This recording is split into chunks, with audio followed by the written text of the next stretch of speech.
இப்போது from back side of the temple, வள்ளலாருடைய இந்த முதல் ஆலயம், தண்ணீர் விளக்கேற்றிய ஆலயத்தினுடைய பின்புற பகுதியிலிருந்து டாய்லெட்டுக்கு செல்லக்கூடிய பாதையை படம் எடுத்து விட்டு, தெற்கு பகுதியில் உள்ள அந்த குளத்தினுடைய பகுதி, அங்கே கார்கள் அல்லது டூ வீலர்கள் வருவதற்கான பகுதி, டாய்லெட் செல்வது, உணவகம், அன்னதானத்திற்கான இடமாக அந்த இடத்துல செய்வதற்கான வழியை காண்பித்தேன்.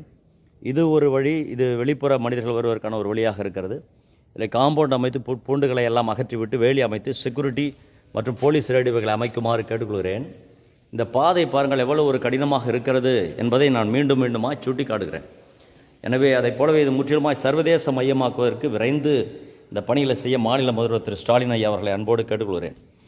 இது விதமாய் வரும்போது வெளியிலிருந்து சிட்டியிலிருந்து செப்பல் போட்டு பழகியவர்கள் வெறும் காலோடு வருவதற்கு இது பரவாயில்லை. This pavement as like the same to the latrine toilet. இதை போலவே